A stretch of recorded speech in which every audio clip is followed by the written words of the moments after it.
Good morning, Indiana. Welcome to Who's Left This Week, the unapologetically progressive Sunday morning news and politics show for Indiana. My name is Scott Aaron Rogers, and I'm broadcasting from Bloomington. Another big week in the news as the U.S. Israel war in Iran has entered its third week. There were primary elections in 3 states on Tuesday, new developments in the Epstein files, and a whole lot of Indiana news to discuss in the back half of the show. Got a couple great guests here with us to have those conversations. But first, a little help from you if you can. This is an independent media project. We don't paywall content. We don't have advertisers. And we certainly don't have any billionaire benefactors. Only individuals like you keep this thing going. It is a foundational principle of Who's Left and the Progressive Indiana Network that we do not hide valuable information behind paywalls in the middle of a political crisis, even to our financial detriment. So please, if you find value in this work, and it is a lot of work, go to progressiveindiana.net and subscribe at the paid level. It's only $5 a month or $50 a year to help us build the progressive media infrastructure that will pop the right-wing media bubble in this state. And if a paid subscription isn't in the cards for you, that's okay. You can still subscribe for free. And you can help out by liking and sharing on social media, commenting, leaving reviews, providing feedback, and forwarding our content to your people. You get us when you can. Mostly, we just want you here in this community of Hoosiers dedicated to making the state and its government work for all of us, not just the elite few. Please join us. You can follow me on Blue Sky, Instagram, and Threads at whosleft.us and on Facebook, TikTok, and YouTube at Who's Left. Progressive Indiana Network's handle is the full spelled out name on most sites, but on Blue Sky and TikTok, it's PIN Indiana. Please help us grow with a follow wherever you're at and tell the others, let's build a radically democratic Indiana together. Now, let's welcome our guests. First, up in Fort Wayne, first time on the Sunday morning show with us, there's House District 81 candidate Sharon White. Sharon, welcome. Good morning, Scott. Good to have you here. Glad to have you for the Sunday show. Yeah, I'm excited to be here. Excited to talk about one of my favorite things in the world, current events. They're coming at us fast and furious these days. So, especially with this war thing, it's good to have a veteran with us to discuss these topics. And we've got Chuck Gill, Navy vet and vice chair of the Hancock County Democratic Party. Chuck, welcome back. Hi, Scott. Sharon, thank you for having me on this morning. Looking forward to a good conversation. So glad to have you both with us, and glad to have all of you out there live watching on Facebook, YouTube, and of course at progressiveindiana.net. So let's go ahead and get into this thing. And of course, we've got to start with the big news of the week, and as it has been the big news for the last couple weeks, war on Iran. So this week, as you know, things are bad, especially when old Foghorn Leghorn, Louisiana Senator John Kennedy, is apologizing. He expressed regret for a U.S. strike that killed 175 people, mostly children, at an Iranian girls' school after President Trump suggested, incorrectly, that it was actually an enemy misfire. Trump has been lying his ass off and running cover all week, referring to the conflict alternately as a war and as a little excursion. A little excursion is an afternoon ziplining when your cruise ship docks at a port of call, not an armed confrontation that has now killed over 2,000 people across the region, including American troops. Trump said he's willing to accept more American deaths to finish the job, and he got just that, the military announcing a refueling aircraft crashed in Iraq, killing 6 service members.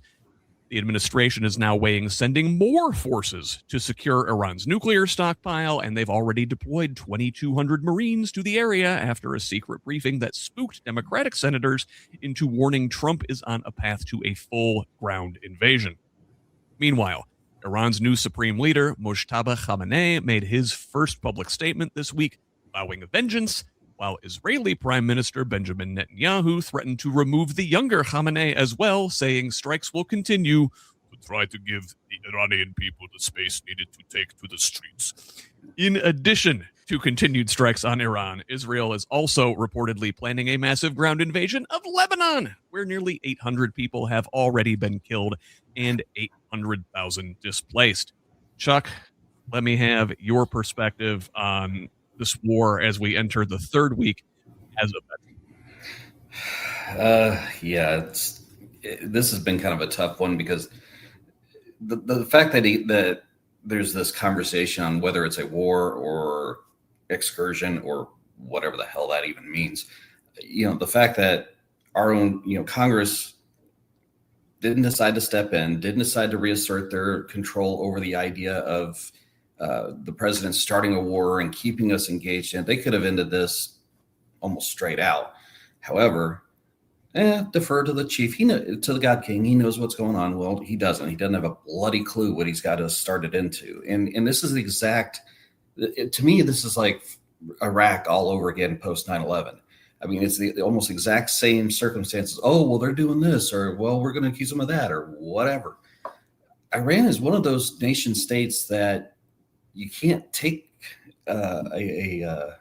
you can't underestimate them, because they may not have a lot, but they know how to hurt things pretty bloody quickly, and we're seeing that as things are going along.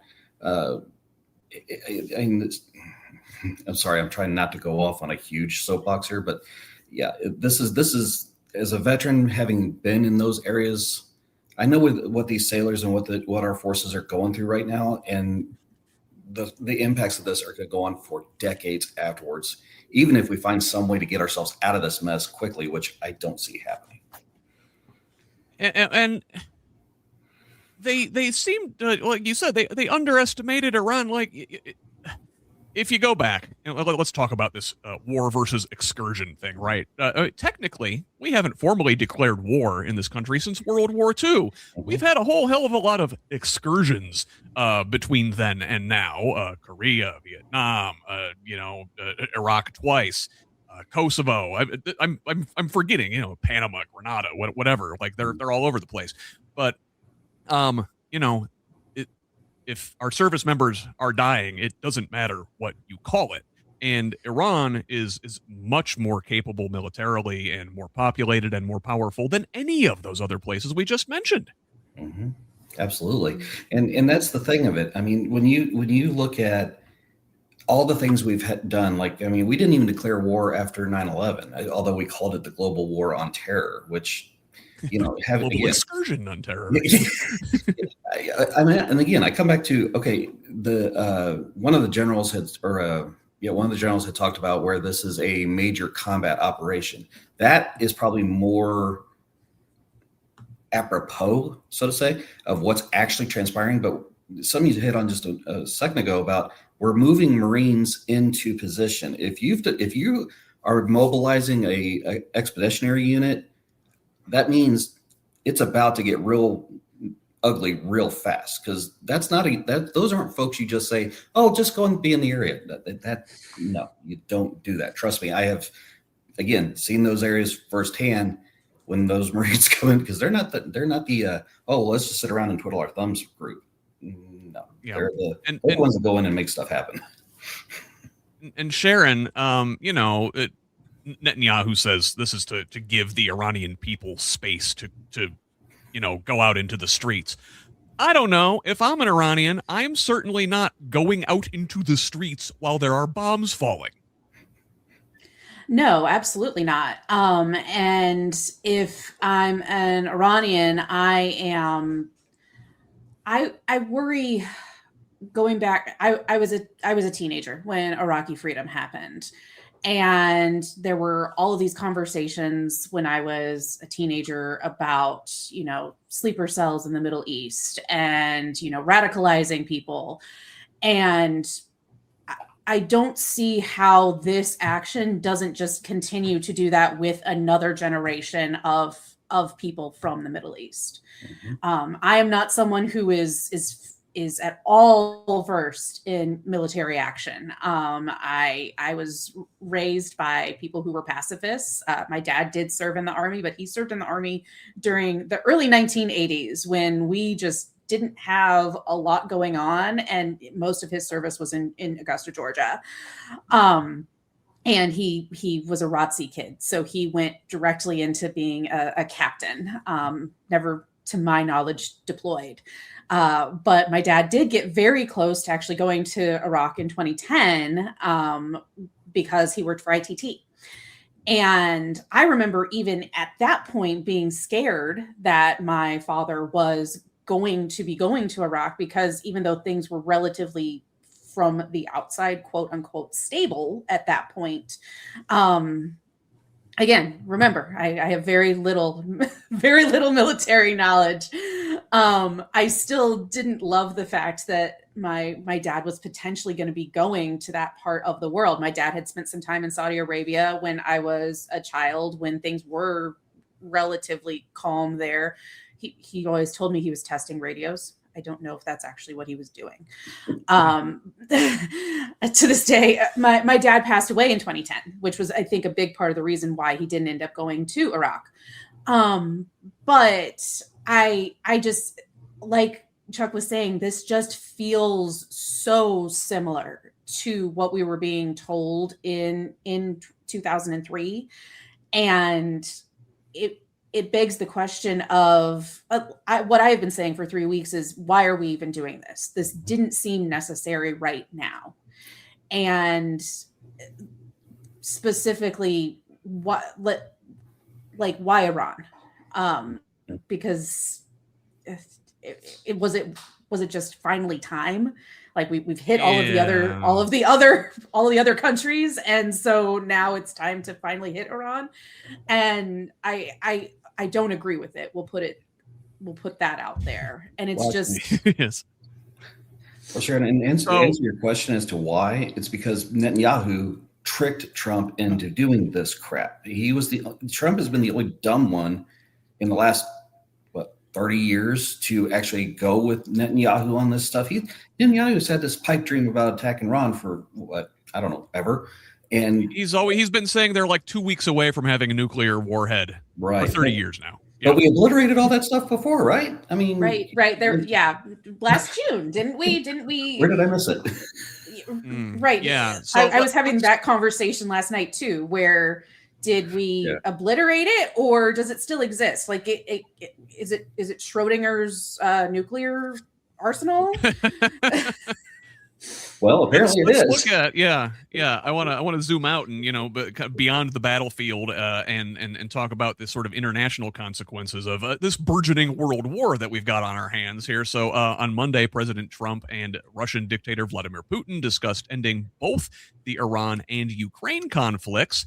Yet simultaneously, Russia is supplying Iran with intelligence and the locations of American troops and equipment. They've denied it, of course, but Trump stooge and special envoy Steve Witkoff insists, quote, we can take them at their word. Russia has actually come out ahead in all of this chaos, with sanctions on Russian oil lifted thanks to rising fuel prices worldwide. Meanwhile, Ukraine's air defense technologies are buckling under strain as U.S. supplies get funneled into the Middle East. Despite Trump's poor treatment of our Ukrainian allies, his administration is now begging Ukraine for the anti-drone technology we dismissed last year. They've become quite adept at fighting off Iranian-made Shahed drones in their war with Russia, while U.S. forces have struggled against them since this conflict began. Europe is furious at Trump for giving the Russian sanctions relief, while Trump's furious at Europe's mixed response to the war.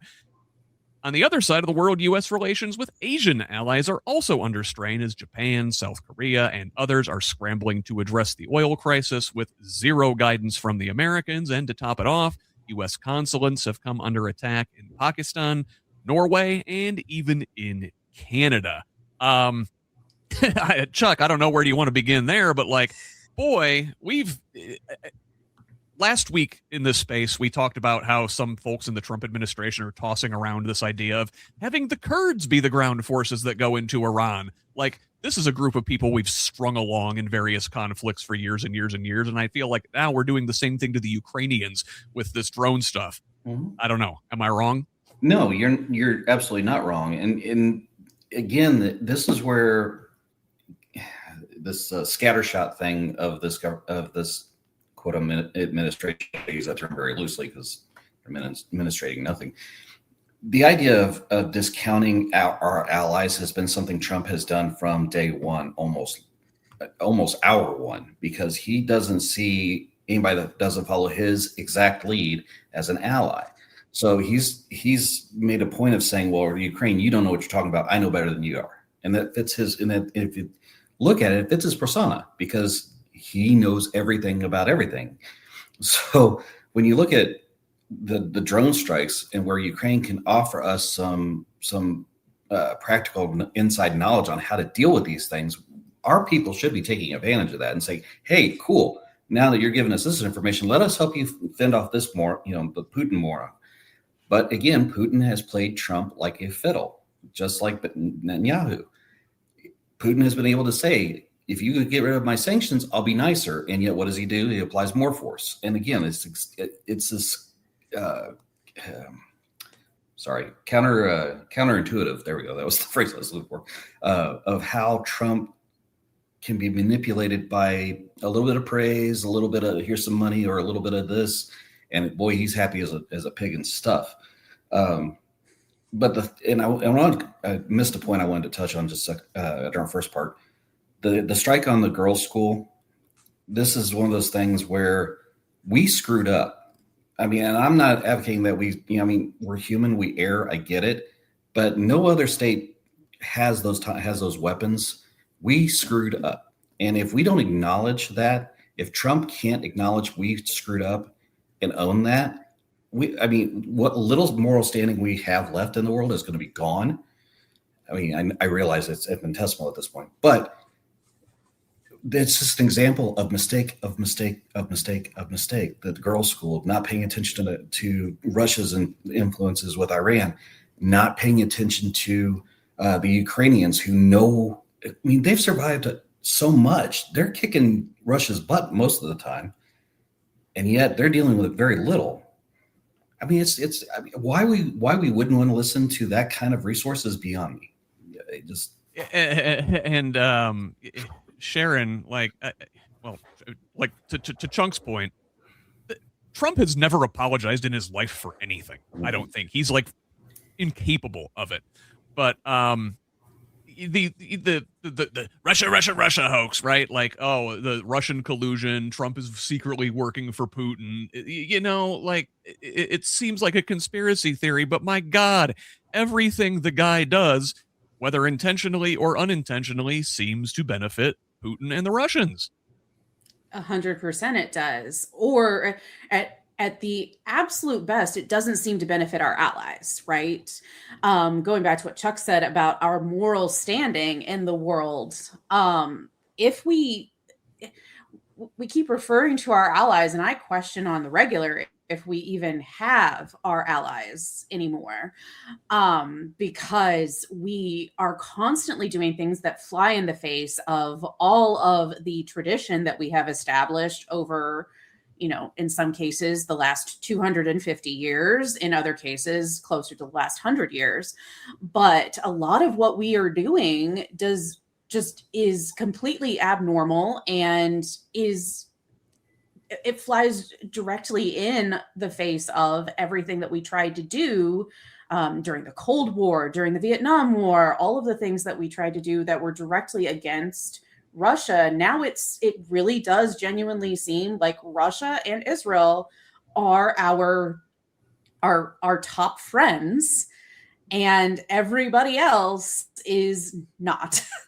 And I think that we all know that. I mean, we know that Israel's up there, right? We absolutely know Russia is the quiet part that we haven't quite said out loud, like saying things like we trust, or we can take Russia at their word. The fact that that's a sentence that is even being uttered by a member of the administration in 2026 is, I'm not sure I have a strong enough word for it. But it's like we live in the Twilight Zone right now. It's like we live in the Twilight Zone, and we live in 2003 and in the 1960s all over again. And I struggle a lot with all of this that we are dealing with. And again, it does. I make a I make a joke. It's not really a joke, that it just seems like that there are certain world powers that have turned this into a life-size risk game. Like they've just decided that the world is their risk game, and they are going to, just finally pull the plug and play it out the way that they've decided they want to play it out. Yeah, and in many ways, I think we're sort of looking at this thing through old like nation state lenses, and these folks, the Russians, the Israelis, the Saudis, there are nodes within those countries that are part of a large international organized crime ring, and they've with all the money that is involved, they've sort of superseded the nation state as the entities with the most power in this world. So most Americans, I think, are spared the horrors of war, and it seems like we in a way can like tune it out because we're so removed from it. It never happens on our soil, but we've been at war since, it seems like on and off forever. And, we can tune it out until the economic pain starts to come home, right? And the Trump administration badly underestimated the war's impact on the Strait of Hormuz, through which 20% of the world's oil passes, and also a lot of the world's chemicals that are ingredients in fertilizer, which is very important as we go into like planting season here. And energy prices have spiked globally. It also doesn't help that Israeli airstrikes hit Iranian oil facilities, causing toxic oily rain to fall over Tehran, even angering the U.S., who asked Israel to back off hitting Iran's energy infrastructure. Meanwhile, the U.S. struck mine-laying vessels in the strait. Iran targeted the infrastructure of U.S. Gulf allies, including data centers in the Emirates and desalination plants in Bahrain. And for the first time since the war started, Iran appears to have conducted a significant cyber attack against a U.S. company.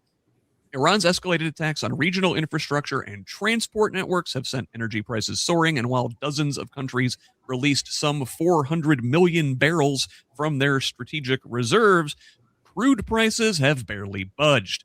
All of this comes as energy and food prices in the U.S. already surged in February, and that's before any of this Iran fighting even kicked into gear. So, listen, Sharon, if you want to look at this from a completely selfish standpoint for most Americans, oh, I don't care what's going on over there. Well, you're going to care. It's going to hit you in the pocketbook.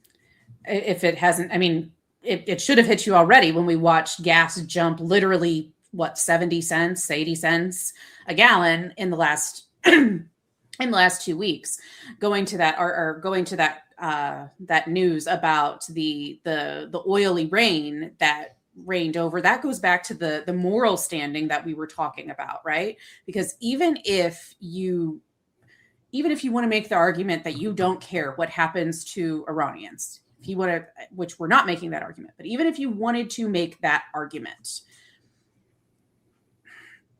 you cannot discount the fact that eventually is going to make it into the environment all around the world.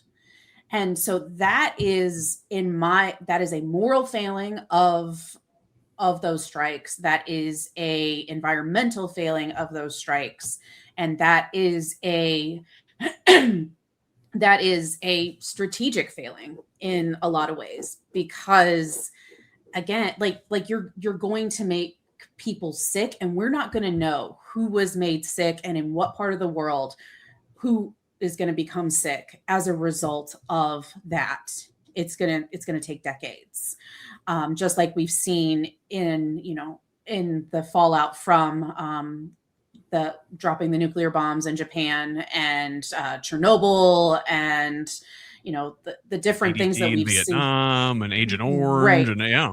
Exactly. It takes decades for those things to rise, and then there's these big questions of, well, why do we have this spike? Well, it's something that happened in the environment, and no one's going to track that. I do find it the only amusement, if I can say amusement, I've gotten out of all of this is the cyber attack that I've heard about. Is apparently the Iranian military they've either threatened to do it or they've already done it, where they are going to start wiping credit card debt. That is, and I don't know how much of this is true, but there is at least the very least a rumor going around that because they have access to data centers, because they have certain access to American data infrastructure, because we have some of that overseas, they might start wiping some of the American credit card debt. And if with everything going on, if you can find even like the slimmest of silver linings in anything, I guess that is it. That's one way to turn the tide and get the folks on the home front, to question loyalties. Chuck, I want to read one more thing here, and then I'm going to toss it to you. So, kind of along those lines, with the economic fallout, and all that. You need someone else to blame, right? If you're feeling it, and God forbid, the Iranians start wiping out credit card debt, people are going to look at them as the good guys. So, Trump, the administration can't possibly have that, and so this week we're starting to see, things coalesce around the development of this narrative of an internal enemy. So, on the home front, violence erupted as a Lebanese American attacked a synagogue in Michigan after losing several family members in Israeli airstrikes on Lebanon. Fortunately, there, only the attacker died, though some first responders were treated for smoke inhalation. Meanwhile, at Old Dominion University in Virginia, a gunman there, who had previously been convicted of supporting ISIS, walked into a classroom and shot and killed an ROTC instructor, Lieutenant Colonel Brandon Shaw, before students in the classroom took down the shooter. All of this occurred as inflammatory rhetoric from Republican lawmakers poisoned the discourse. Representative Andy Ogles says Muslims don't belong in the U.S. Representative Randy Fine compared Muslims to dogs, and Senator Tommy Tuberville, perhaps the dumbest man in the Senate, and with Mark Wayne Mullen leaving, it's he's pretty much running away with this thing. Tuberville shared a post calling all Muslims the enemy. Now, New York Mayor Zohran Mamdani said he supported peaceful protest after last weekend counter-protesters at an anti-Muslim rally planted IEDs. The timing here raises uncomfortable questions, with a Trump administration full of liars and Russia sympathizers and Putin's documented history of orchestrating false flags. Can Americans, Chuck, even trust that any of these incidents are organic? I would, on a gut check feeling, I would say no. And the reason I say that is because in different spaces, there are threats that are some organic, some that are state actor driven. The cyber attacks that Iran is carrying out, that was on Stryker Medical, which that's a huge impact on U.S. operations. There have also been threats to utility infrastructure that they're trying to infiltrate and trying to cause chaos with that. So, and then to say that some of these the spurring of this anti-Muslim, anti-foreigner, anti-everything, not us, which again, we could get into a whole another debate on that whole topic. But the fact that you have sitting congresspeople espousing some of the most bigoted language that one can use, and I'm sorry, I don't care if you dislike somebody or not. There's just certain things that are not permissible, period, end of story. And we should be better than that. And for a long time, we were our better selves. But now that Trump has enabled these people to be their worst selves, you're seeing, I've seen so much in this year that just totally fly in the face of everything that I have ever learned or believed of myself as an American. And the fact that all this is happening, they're kind of grouping people together. And I wanted to touch on this part of saying that, if you say all Muslims are bad, or all of these people are bad, or all of that people are bad, okay, why? what's your end purpose of that? And that's just to create fear, to say, hey, I have the solution because we're going to get rid of these quote bad people. Well, how has that worked out thus far? I mean, we've got internment camps in our country of our own citizens, resonating back to World War II with the Japanese internment camps then. I mean, Sharon drew a perfect comparison between what is happening post either lead up in or ending of World War II and into some of our subsequent issues. We as Americans had, we're a young country. We've only been around for 250 years. I mean, we're challenging countries that have been around for thousands. And we keep thinking we're going to tell them what to do. No. And they're going to come back and when you challenge somebody's deeply held feelings, or like this gentleman that did the assault at ODU. I mean, I worked literally right near ODU's campus at a wastewater treatment plant. I mean, right literally down the road. So that hit home for me. I was like, my God, but it's the prime example that we are doing so much damage to ourselves because of our stupidity overseas and what we're allowing things to happen. We're shooting ourselves in the foot. I hate to use that expression, but it's very realistic. No, and this rogue regime is putting us all in danger, and the same way that Netanyahu in Israel likes to claim falsely that they are representative of all the world's Jews, and that what they do is keeping the world Jewish population safer. And in actuality, his behavior is endangering the Jewish population in places like Detroit, where that guy went in. Sharon, I'll give you the final word on the Iran story before we turn the corner here. Well, I want to touch back on something that Chuck just said, where these countries, even if they weren't formalized, the people that have lived in these countries have lived there for thousands of years and have had these conflicts for thousands of years. And we're going in and we're trying to undo something that has been there for thousands of years, when it's not even something we don't understand the cultural implications. We don't understand the ethnic implications. We don't understand the religious implications. And we're trying to go in and make demands when we don't even understand the demands that we're making. And that is quite possibly the fundamental issue here, is that we're going in and we're trying to put our thumb on this issue when we don't even fully understand it. And in some ways, I think we've decided we don't want to understand it. And that is just such a huge issue. And one thing that I know that we had wanted to get to that I don't think we have time to get to, is the religious aspect of this from the American side, which we have seen in the news, that we're seeing that Pete Hegseth and others are basically trying to bring forth the Armageddon of Revelation. And not fully understanding what they're actually doing. Well, I guess we'll have to leave Iraq there, or we'll have to leave Iran there. But again, this touches every aspect of American life. Like with the economic fallout from this thing is rippling through American household.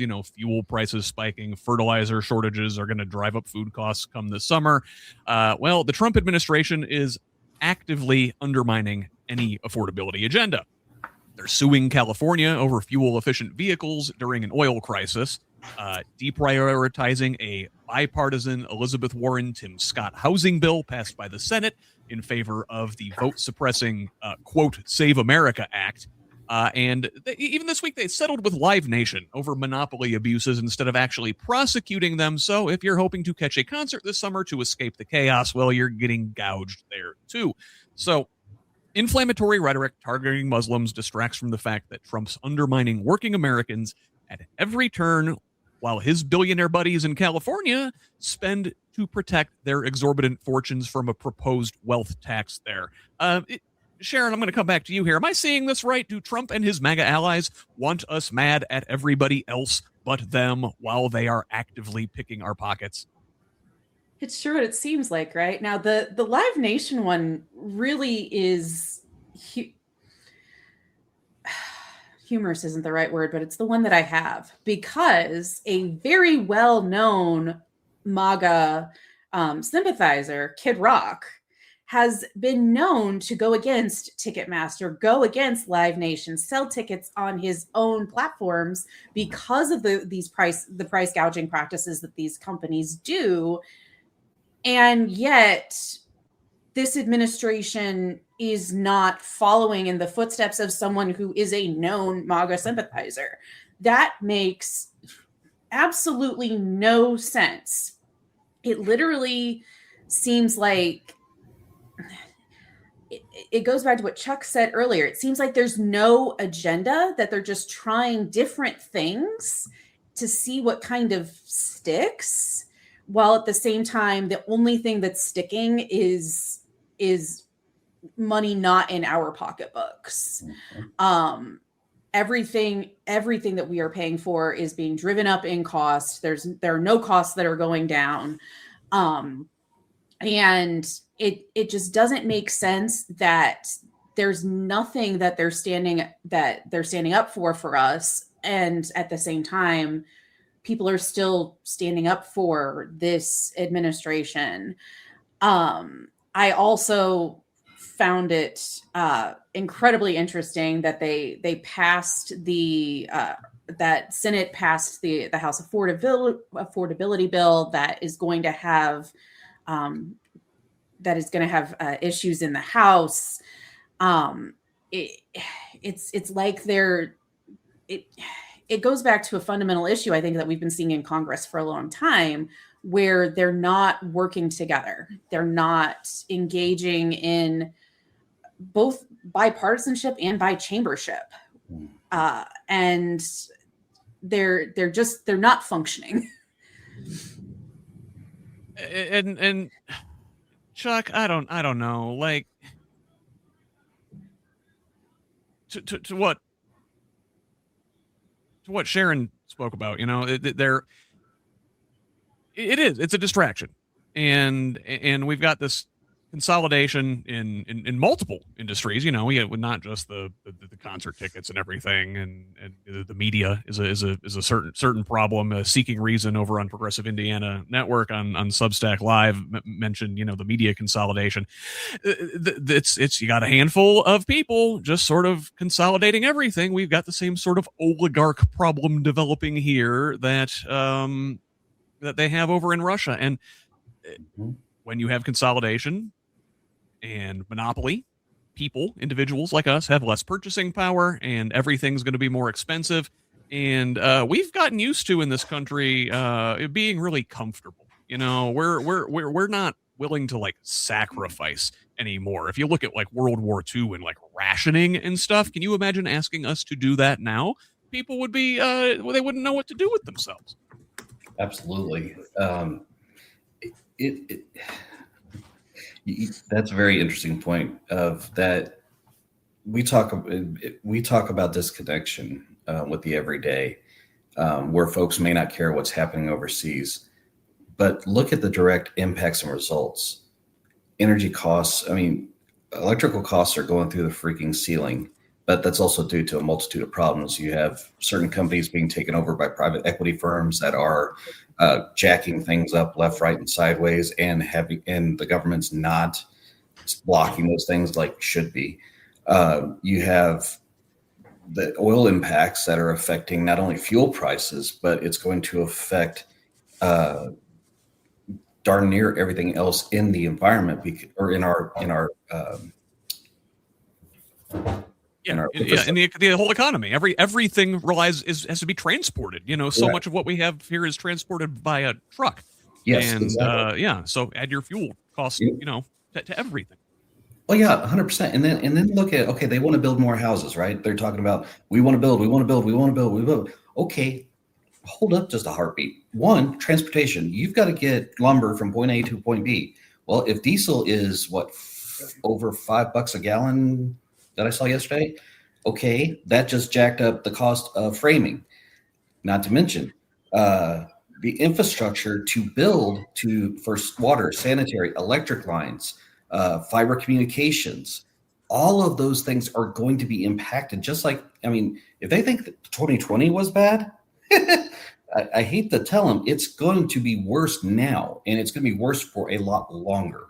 And this is a bad situation setting up in the utility space because there are a lot of mandates that are kicking in 2027 that, again, is kind of going unnoticed, and what that is going to do to the landscape of prices and affordability. So it is a huge, huge conversation that's getting manipulated, I guess is probably. Yeah, and we'll talk about the electric utilities and that a little bit more on the Indiana half of the show. But I want to move on because, amidst all this, there's still elections going on this week. So I mentioned Trump's reticence to push forward the housing affordability legislation while prioritizing the deceptively named Save America Act.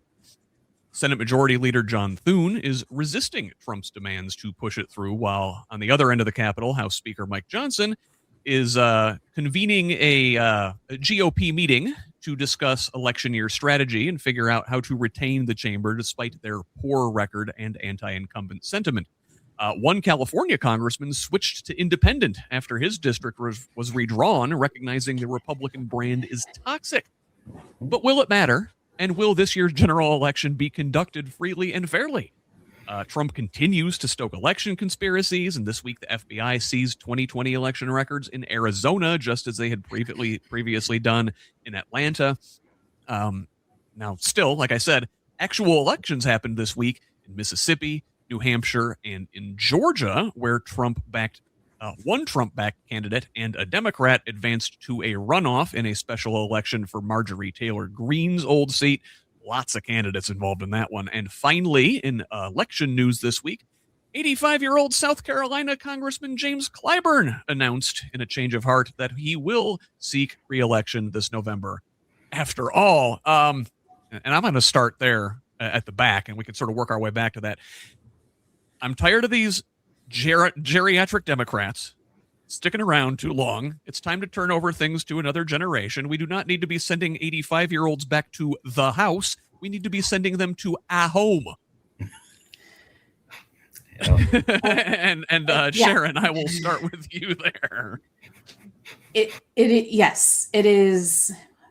Even just their home, they deserve to take a nap. And they have served their country well. It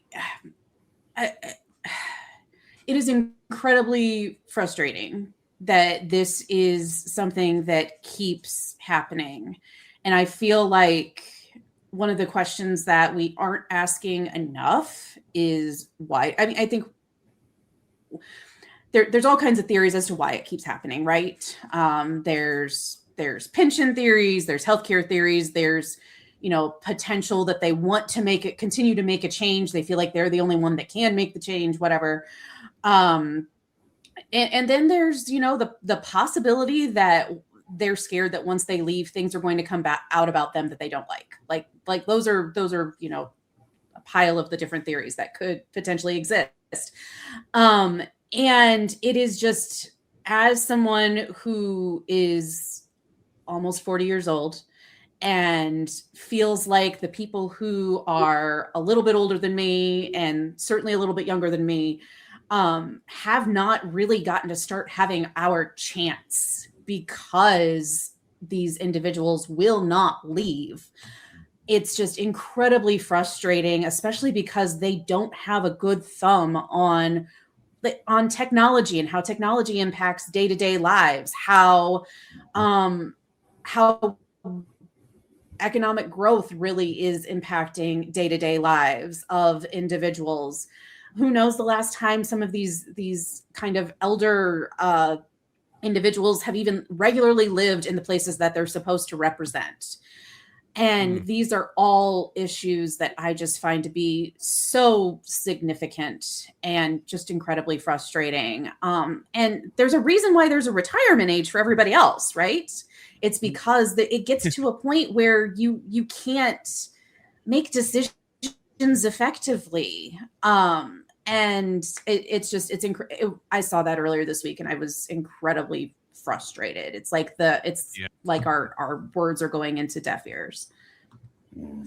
And like you mentioned, Clyburn has done a lot of good work. He's a stalwart champion of civil rights. But he's been there since like the mid '80s. He's again done a lot of good work in his career, but he's been out of touch for the last 10 to 15 years. And it seems like that Democrats are set up to have a really big blue wave election this year if we can, quit getting in our own way. Now Chuck, that blue wave only comes, I suppose, if we actually have free and fair elections this year. And you see with this Arizona thing, they're stoking those same conspiracy theories.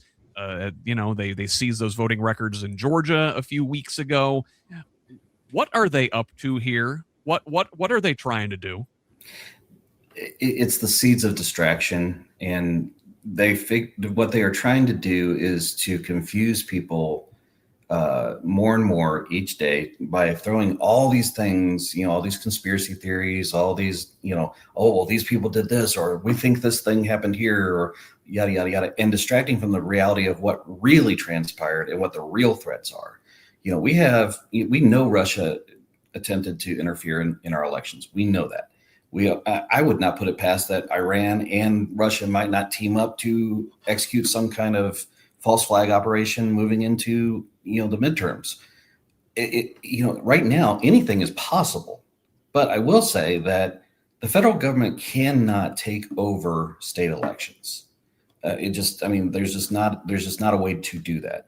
So I think we could, and we need to say that more and more so people understand the reality of what can or can't happen.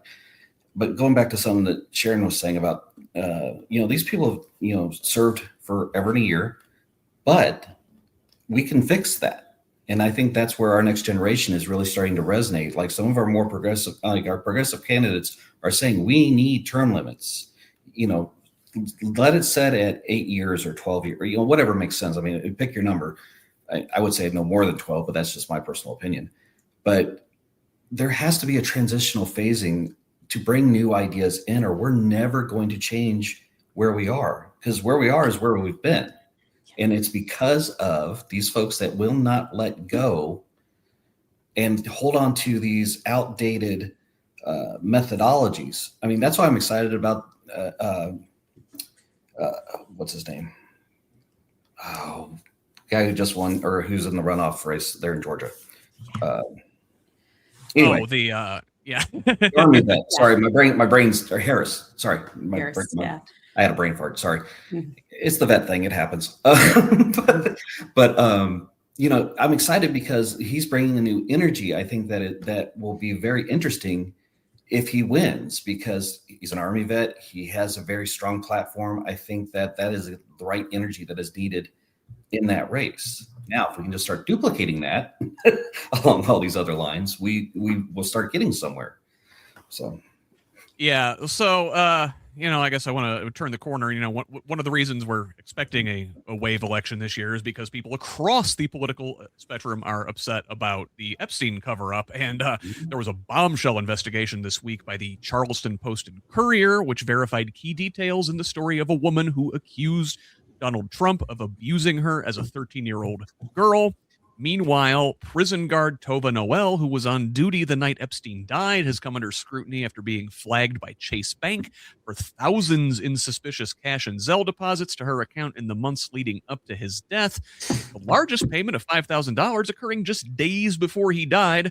Another inmate on that unit told the FBI he overheard guards discussing a cover-up on the morning of the convicted human trafficker's death, with one saying, quote, "If he is dead, we're going to cover it up."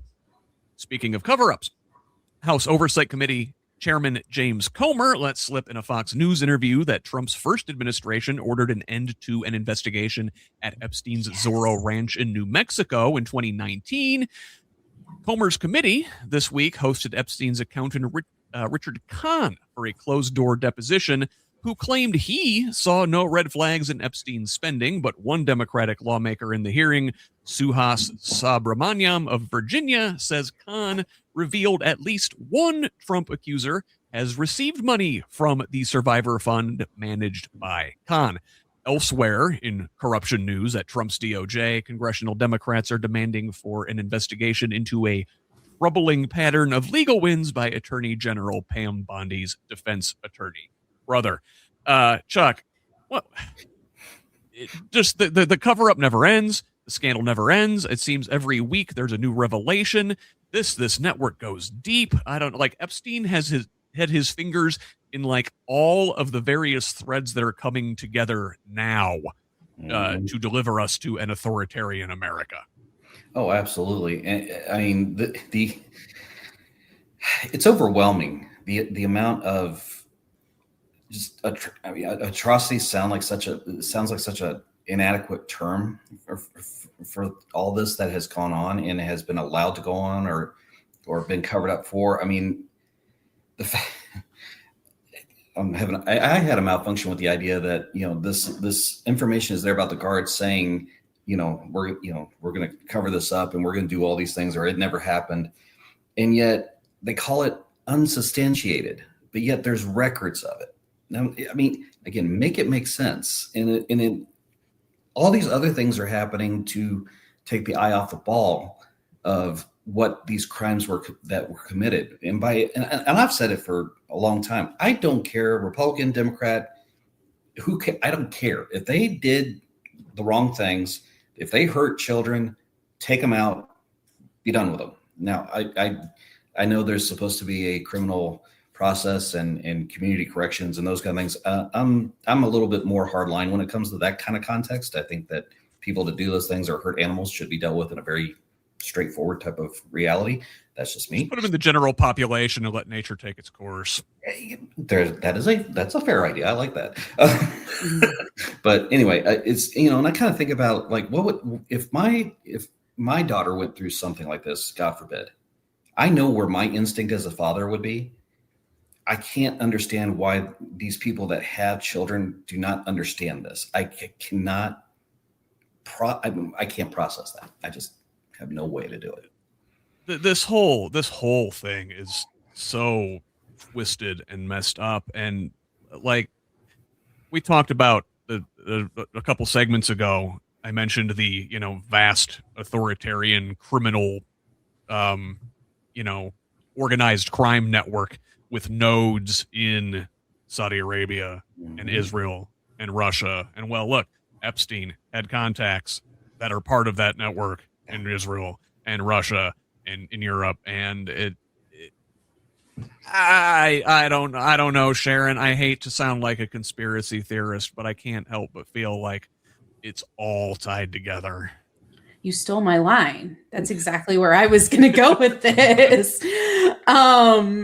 It seems way too convenient, especially like especially looking at the connection right now that the U.S. government seems to have with Israel specifically, and the connection that Epstein had with Israel specifically, because we know that Ghislaine Maxwell and her father had a direct connection with Mossad. Like, that is not a conspiracy at all. We know that connection existed. And so it is, we almost need to find a different word than conspiracy, because it's like there's just a lot of really clear things happening here.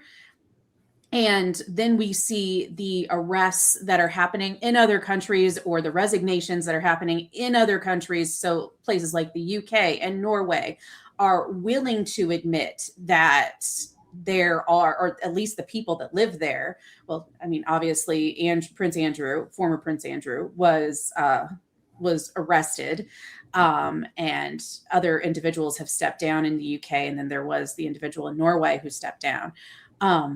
And so, like, things may not come out from the United States, but I think that we're going to start seeing more coming out from these other places where and this goes back to US morality, right? We have claimed the moral high ground for so long, which again, going back to the fact that we're only 250 years old, not really that long. But we've claimed this moral high ground, and now we are not claiming it anymore. And I actually want to go back to something we said in the last segment where we were talking about how long certain individuals have been in office. Some of these individuals that have been in office for 40, 50 years, that's 1/5 of this experiment, which to me is just absolutely insane, and probably a big part of why things like Epstein have been allowed to happen, and why we're seeing some of the fear that we're seeing from some of these older generation individuals, because they're really genuinely afraid of what is going to come out, even if it was ancillary. I allowed this to happen. I maybe didn't take part of it, but I definitely allowed it to happen. Yeah, it's a big club, and we ain't in it. And I think we're all starting to realize that, and we are pissed at the big club. Let's turn from Trump's corrupt DOJ to his corrupt DHS. So it's a mixed bag this week at the Department of Homeland Security. The limited DHS shutdown continues with no end in sight as Democrats and Republicans remain at odds over funding conditions. It's mostly affecting TSA and folks at airports at this point because ICE and Border Patrol were well funded in last year's big, stupid bill act. So on the positive side, a federal judge limited ICE's use of crowd control devices in Portland, ruling that federal officers must identify themselves and stop using excessive force like pepper balls and tear gas on nonviolent protesters. Now, immigration detention cases have also declined amid the Trump administration's minimal pullback from their hardline tactics that they had been using in Minnesota, but that's infuriating his MAGA allies who are lobbying Trump to keep deportations at an increased level. Down in Texas at Camp East Montana, the sprawling tented concentration camp, detention center, a new contractor has been awarded a no-bid contract to operate the facility after outbreaks of tuberculosis and measles, as well as 3 deaths that have occurred under previous management. Sharon, did I slip by saying concentration camp there? I don't know if you did. It certainly has certain historical parallels, doesn't it? And on top of that, I actually, an article came across my social media feed last night as I was thinking about what we were going to be discussing today. And apparently in ICE detention, there is supposed to be a limit on how long children are in ICE detention. It's supposed to be 20 days. And there are more than that's still so long. Right. Exactly. And there are more than 900 children that have been there for more than 20 days. And this is a decades-long legal settlement. And when I saw that, apparently, one of these children is someone who has severe autism, is a young man who has severe autism. I saw this. Yeah. And is just, as someone who I live my life as a disability advocate first, that just broke my heart. And children shouldn't be in detention camps anyway. We saw that with the little boy with bunny hat back in February who still was in detention camp for 2 weeks? And got sick because he was a little boy among, all kinds of new germs and stress and depression because he was away from mom and dad. And so I realize I'm getting away from your actual articles here, but all of this is just cruel. It is just absolutely cruel and goes back to, again, we keep using the word distraction this morning. And this is either another thing that is a distraction either from what they're actually doing behind the scenes. And I hate to call it that because it is so intense and so serious, but they're throwing so many things at us that we just can't we can't keep track of all of the terrible that is going on. And this one hits me particularly hard, everything to do with DHS and ICE, because I went to a high school that had a very significant immigrant population, and I loved it. So to think about the people that I might have gone to high school with being impacted by this, it's just it is really it's really hard. And the fact that people are still advocating for deporting people when they also don't seem to understand that those people tend to be the ones that do the jobs that Americans don't want to do. One of the most pivotal experiences I ever had was seeing a documentary in college called A Day Without a Mexican, or it was more of a mockumentary.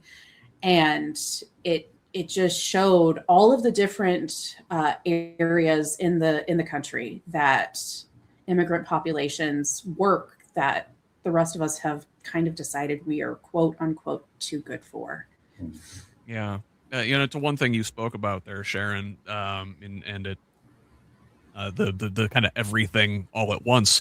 That's the Steve Bannon flood the zone strategy. By the way, Steve Bannon also Epstein associate. Like those guys had a long ongoing relationship, and to that effect, Chuck, it's like I don't know if any of these things are a distraction. If anything is one is distracting from the other, it is all related, like we talked about. Yeah, it's all symptoms of a larger failure, I guess is about the best term I can bring to it. Because I kept thinking about when as Sharon was talking about all these topics, we have forgotten a very fundamental portion of who we are and what was enumerated in the Constitution of and justice for all. And I say it in that context because justice is not what's happening to these people that are being detained. Justice is not what's happening to our partner, overseas, and how we are, presenting ourselves. We're basically taking the term, even the thought of fairness and being humane, just being human in the fact of understanding other humans' lives and struggles. We've taken that and thrown that completely out the window.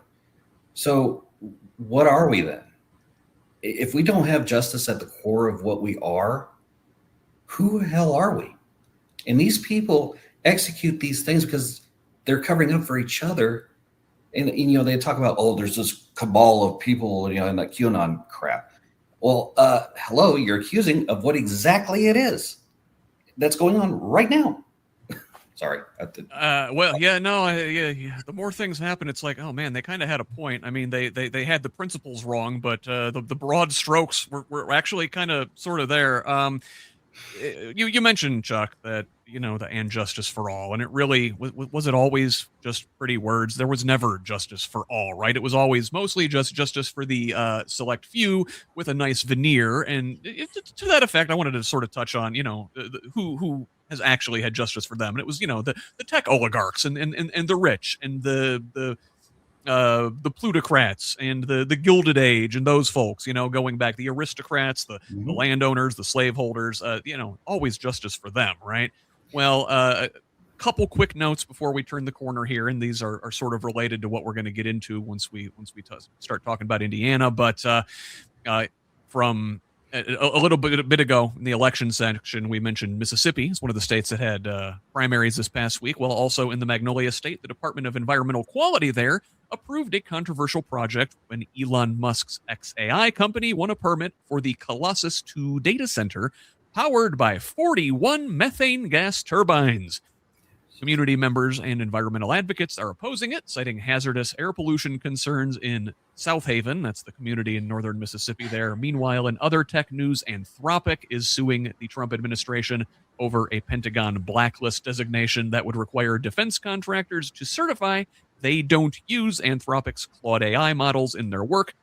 This move came after Trump threatened the company for refusing to allow their technology to be used for mass surveillance and autonomous weapons systems. Um, you know, like I said, big club, we ain't in it. Chuck, Elon Musk, perhaps the biggest member of the big club. The man's nearing $1 trillion in net worth. It's insanity. Yeah, insanity again. When it seems like it kind of pales in comparison with this guy and his, I mean, just his ability and just the net worth that he has. But one thing I wanted to hit on with this Colossus 2 project with the methane gas turbine generators, the negative impact it is going to have to disadvantaged communities is, or just just in not just them, but also the environment as a whole. I can't begin to describe how bad this is going to be, and it's solvable. This is the other dumb thing that I can't get around. If they want to build these generators, okay, fine, do it, but put in air pollution control systems. There are chemical scrubbers that, and I will attest to this, that we use in wastewater treatment all the time to eliminate H2S production and off-gassing of methane and nitrous oxide and all these things. That is an easy fix. Put it in place. He's got more than enough money to do that 1,000 times over. And it would reduce that threat to the environment, those threats to those people, to the people that live in those areas dramatically. But yet that thought isn't even being talked about. Oh, just let them do what to do. And you know what kind of neighborhoods they're putting these things in, right? They find folks who don't have the resources to necessarily push back and stand up for themselves. South Haven as a community is like 40% black. This is, in northern Mississippi, which is just across the border from Memphis, Tennessee. In Memphis, he's got another data center there powered by like these methane generators right in a black neighborhood, is causing, massive air quality concerns there, getting people sick. Sharon, when are we going to tax these billionaires out of existence? I wish I knew. This goes back to the thing that we've said a couple times, where it just seems anymore like the cruelty is the point. Like, it just seems like they keep trying to figure out different ways to become more and more cruel. And anytime, like Anthropic a couple weeks ago, I was like, okay, cool. You're fighting against the Pentagon by saying you're not going to allow this, and then you're turning around and you're suing them, which it's complicated, right? Because I can kind of understand why they're doing it from a certain perspective, because if they're quote unquote blacklisted from the government, then that makes it difficult for them to do business in other ways. It makes them look worse, et cetera, et cetera. But also, you had really good press when you said that you didn't want your LLM model to be used in the process of bombing people. And so you had really good press. So to turn around and then do this, which is going to give you not so great press for at least a certain subset of the population that's paying attention. Maybe it's the subset of the population that you want to pay attention. I don't know, but it is. I was very much cheering on Anthropic a couple weeks ago, and now I'm frustrated with them. Well, it's costing them money, right? Still got to take care of the shareholders, just as any of these other companies do. Right. Like, hey, we don't want to do that. We still want to do bad stuff for the Department of War, but we don't want to do that bad stuff for the Department of War. Right. They're not really drawing a line in the sand so much as I don't know what they're doing. But I did want to. Yes, yeah. The thing about sand is you could easily, move that line very quickly. So, absolutely. I want to turn the corner here, and the AI, tech, and big business getting their way at the public expense is, once again our entry point this week to a segment I like to call the Crossroads, where major U.S. and Indiana themes intersect. And this week showed a troubling pattern of whose interests our state and local governments actually serve. So the Indianapolis NAACP reversed its stance on the Metro Blocks data center after the majority black Martindale Brightwood community opposed it, citing concerns over, among other things, 36 diesel generators and fuel storage tanks slated for the site. In Lebanon, The city council passed a water agreement with the Leap Innovation District despite community opposition. Meanwhile, the state quietly killed a proposed White River State Park expansion, citing financial reasons, a project that would have brought public benefit to downtown Indianapolis, yet will continue to support private company Elanco Animal Health's redevelopment of the site.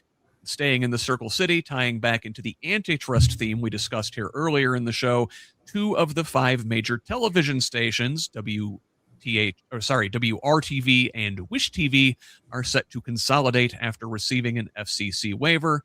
The message is clear. Corporate interests get state backing and resources, while public needs get shelved.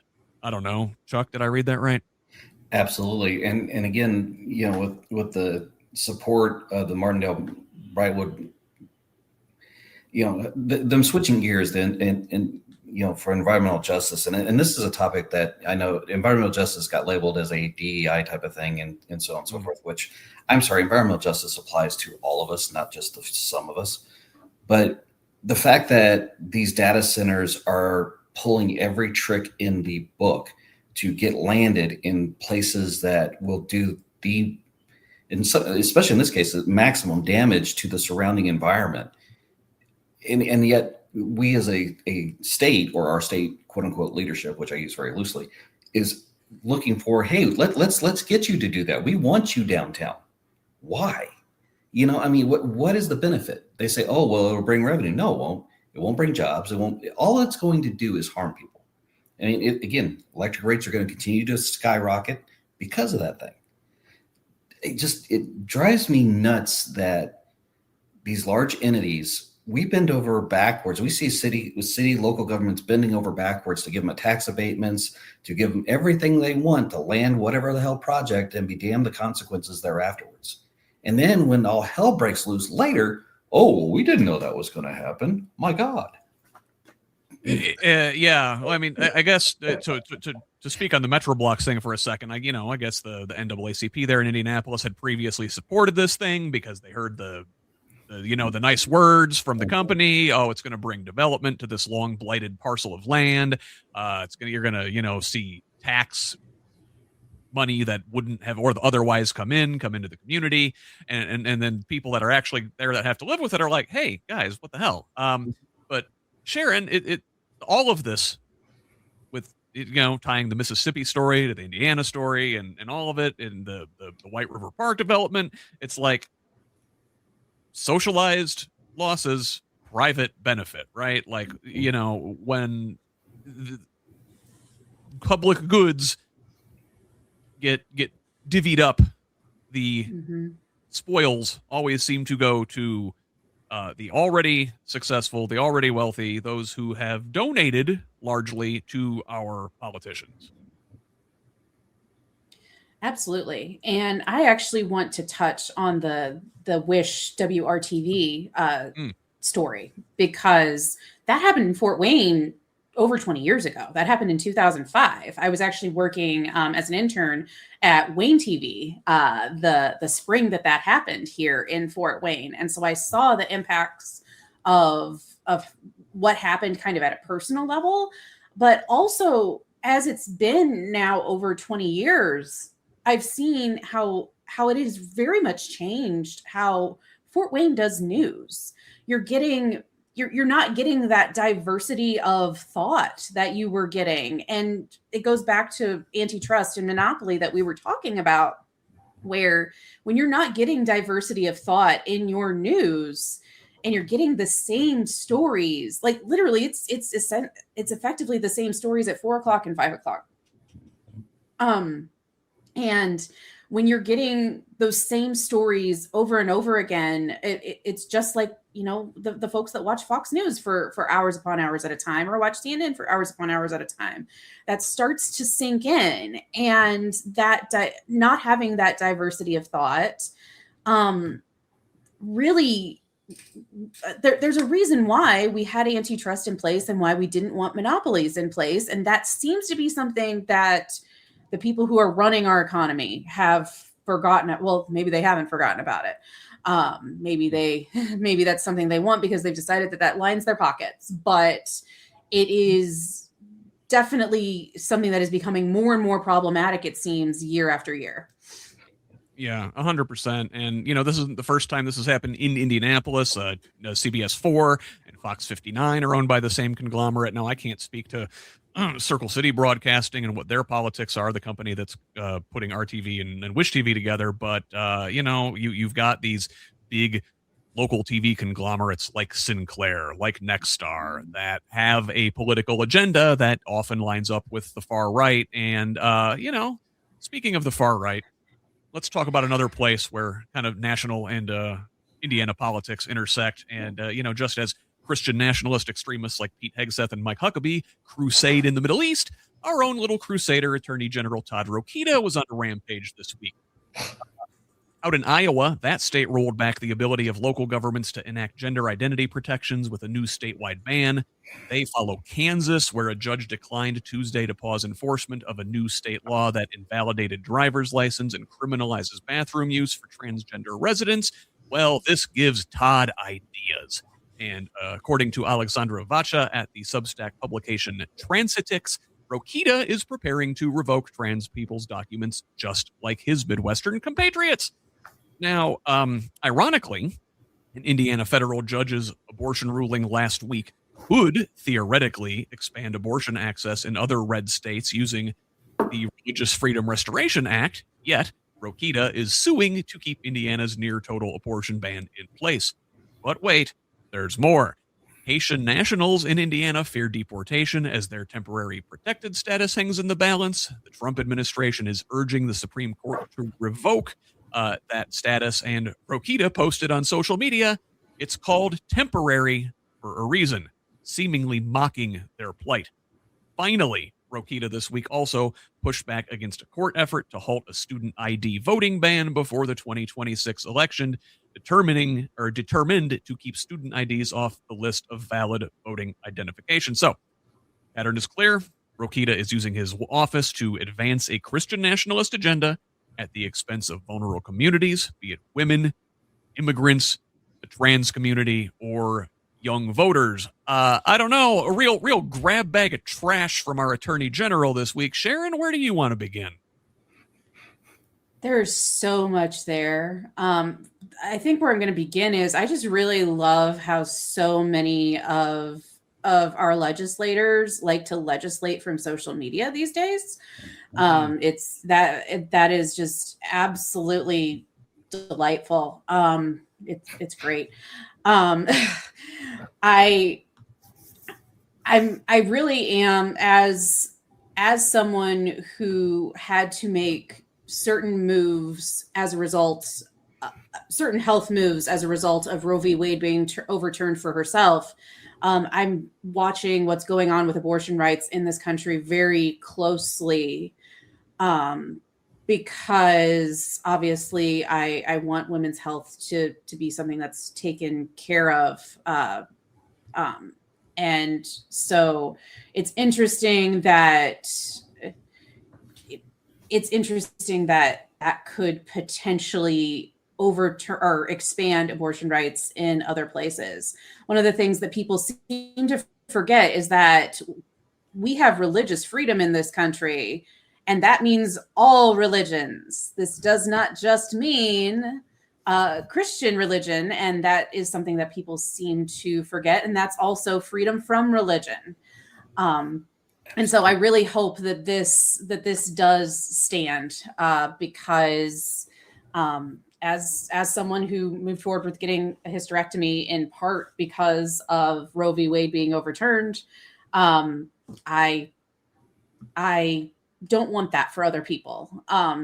And as far as all of the anti-trans legislation that we are seeing across this country, it is disgusting. It is absolutely disgusting. There's no reason for it. People want to live their lives. They want to be able to work. They want to be able to vote. They want to be able to go to school and live as the people that they are. And I am so sick of seeing such a small subset of the population be constantly under attack as as we are experiencing under the guise of morality, we keep coming back to that, under the guise of morality, when we have so many other moral failings as a nation. And so the fact that this just keeps being a conversation is so absolutely disgusting to me. I'm going to end this on the note about temporary protection status. We have allowed these individuals into our country. There was a reason why they needed to come in the first place, whether it was because of hurricanes, whether it was because of corrupt government. The fact that we keep threatening all of these people from other places to take away their protection status, it again, it goes back to the cruelty is the point, and it's just incredibly frustrating. Yeah, Haiti is not exactly the kind of place you want to get sent back to right now. I think I saw a story. I didn't put it in our notes this week, but there's a story that whatever government they have there right now, and it's always a crapshoot. And that there's a long history of why it's unstable in Haiti, and a lot of it has to do with the U.S. government. But there's their government and U.S. contractors are now like drone bombing folks in Haiti. And something like 1,200 people have been killed, including a lot of children. So yeah, Rokita wants to send these people back there. What an ass. Chuck, it's like he like to what Sharon was saying. He's always on social media. It's like government by trolling. This is not the way to. I mean, he's not a legislator, but this is not the way to govern. Tee off on this tiny little man, please. So first, I want to say one thing, Sharon. Absolutely applaud how you stated that, especially with women's rights and abortion, and I resonate, and I feel for you on that. The second part, Rokita is a tiny individual, and the reason I say that is because you can see this in how he's attacking anything and everything. He in this fight with abortion, and the fact that somebody actually said, "Hey, wait a minute! It's against my deeply held religious beliefs that I should be allowed to have an abortion instead of vice versa." I mean, and I key this off because my own family. I mean, in the Jewish faith, the life of the mother is precious. Now, if the mother's life is in danger, okay, yes, health care should be administered without question, without fail, full stop, end of story. But if this schmuck has his way about it. We already have a horrible track record with maternal health and maternal death rates and fetal death rates due to this. And this is just if he wins this particular argument, that's just going to continue. So it really begs the question: if you're going to be pro-life, okay, pro-life of the mother, be pro-life of the family. Be pro-life of the kid once born, for God's sake. I mean, I'm gonna hold on that one because I could go off on that for a while.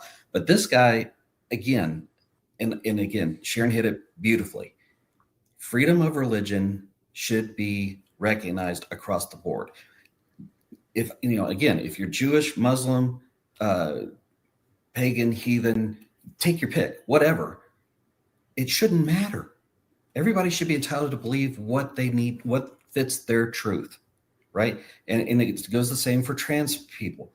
Everybody should live their truth regardless. And it's not up to us to say you're wrong or I'm right. That should, humanity exists on a spectrum, and we should embrace that spectrum instead of demonizing it. And that's what these guys do. They demonize how humanity is on a large. And it's just absolutely the whole party of small government branding really falls apart when they want to legislate your bedroom, your doctor's office, and your bathroom stall, right? Like and okay, well, it doesn't end with the Attorney General's office, right? So even as Indiana's schools struggle under financial pressure, Fox 59 this week highlighting the concern of parents and staff in Rush County fearing cuts in the face of mounting deficits there. State officials are putting resources into expanding Christian nationalism into public education. Secretary of State Diego Morales announced a statewide voter registration and poll worker recruitment initiative with Turning Point USA's high school branch, Club America. while Governor Braun and Lieutenant Governor Micah Beckwith announced at the governor's residence a new partnership to expand Turning Point into all Indiana schools and colleges. Braun framed this as defending freedom of speech, saying conservatives need to be, quote, as loud about your point of view as the other side has always exercised with high decibel levels. Where was Braun's defense of free speech last year when Indiana educators faced firings and calls for resignation for failing to show proper deference in the wake of Turning Point founder Charlie Kirk's assassination? Chuck, I mean, again, the irony, right? The free speech warriors, free speech for thee, but not for me. Or yeah, no, you're hitting it dead on it. I mean, the hypocrisy is freaking. I mean, it's so thick you can choke on it because. Sorry, I got to frame this. Charlie Kirk was quite possibly one of the most objectionable human beings I can point to in recent history. However, and I categorize this, he should not have been assassinated. I mean, I disagreed with everything that came out of the guy's mouth, but it shouldn't have happened. However, to espouse one group, one small bastardization of Christianity, and it is a bastardization of what that religion espouses. And I was raised Presbyterian for 18 years of my life, on probation for good behavior. But just saying that you can, and again, I don't care, if they want to be bigoted at jackasses, okay, fine. Leave that out of the public space. I don't agree with it, but being in a land where we're free to have our beliefs, I don't have to agree with it. And in fact, I can stand up against what those things should be as a general of the general populace. But Turning Point USA is kind of like this reinvention of almost the Klan mentality in a lot of ways. And yet nobody is seeing that parallel of, what they're espousing. They're espousing, this homogeneous, almost eugenics type of construct in starting young in our schools, for God's sakes. They're starting in high schools, but I guarantee they're not going to stop there. They're going to try and bring it through the entirety of what's left of the public education system, which let's face it, they're trying to dismantle that every which way they can. Sorry, going off on tangents. But it's just, I mean, it's they go hand in hand though, right? They do. It's almost like an octopus where it's reaching around all the tentacles in the various areas all the time. And it's, we've got to be aware of these things and knock these things down, because if that goes forward, I fear for our future in so many ways. It's not even funny. Yeah. And Sharon, like when Braun says being as loud about your point of view as the other side has always been, like, number one, a couple things there. There's no analog on the other side, right? I think they like to suggest that, teachers, by very nature of being college educated people, are somehow indoctrinating our children into being accepting and quote unquote woke, right? But there's no like democratic or liberal political organization operating in schools the way they want Turning Point to operate. And when he says to be as loud about your point of view, what he's talking about is basically sanctioning hate speech. At least that's how I think of it. So first off, I want to plug my own conversation that I had with you, Scott, where we actually talked about this. We talked about religious ed in schools and how religious ed in schools has actually been around for a really long time. We have this already. And it is, and the fact that already exists in schools, and yet we have this narrative where they're saying that, the other side has this agenda. It's incredibly confusing. But I go back to, so I was raised in a Christian household where I was going to church every week, multiple times, that type of thing. And I was uncomfortable with the fact that we had campus ministries in my high school. We had campus ministries at Purdue Fort Wayne, then IPFW, where I went to college. Those things existed. And as far as I know, they still exist. And so to say that that there are things that are being promoted where, both sides aren't able to tell their story or it is so confusing to me because I am aware that these things existed. Now, it's possible that they don't exist anymore. I will put that out there, but I don't think that's true. And it's possible that they don't like campus ministries because it's more non-denominational and Turning Point's not. I don't know. But it is just so baffling to me because the Christian agenda has been in our public schools for decades. I remember, I was there. And so it just is so, it's so baffling to me that now we feel like we have to step it up to this additional organization that really is total hate speech and just not inclusive at all. And I do want to offer a little disagreement to what Chuck said. I think Erica Kirk might be worse than Charlie. I think Erica Kirk might be worse. Totally fair point. So, well, yeah, let's. One of the things about this announcement with Mike Braun the other day is like there wasn't a whole lot of teeth behind it. Some of the other red state governors where they partnered with Turning Point are like threatening legal action for schools and districts that don't comply. Braun was more like, well, there should be political consequences and we should vote out those school boards, right? Well, just as Braun did not go quite as far right as some of his GOP counterparts in these other states, he also had a busy week hedging his bets on other fronts.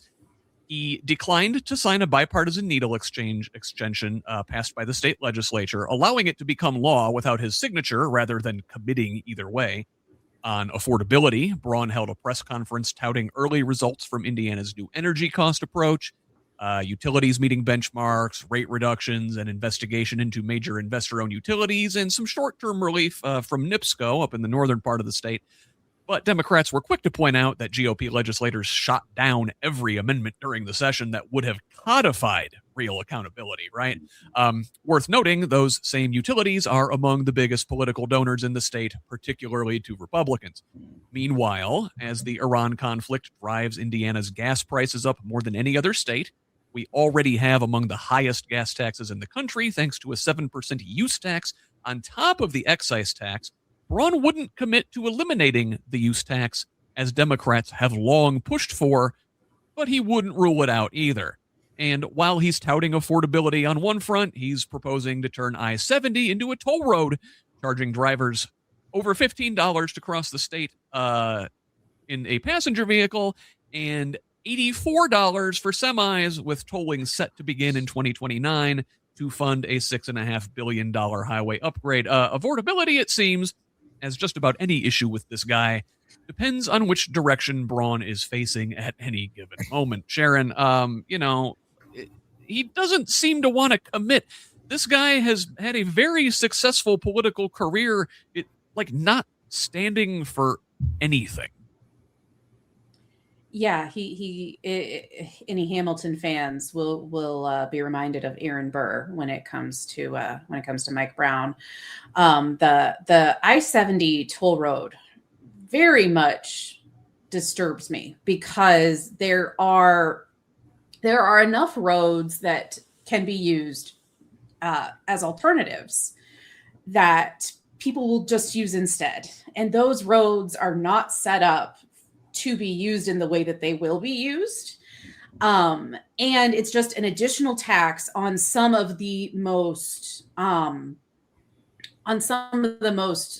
vulnerable populations in Indiana. I have family most of my family lives down in Terre Haute, Indiana. If they want to get to Indianapolis, they have to take, I think it's I-40 or they have to take I-70. They definitely have to take I-70 for at least part of it.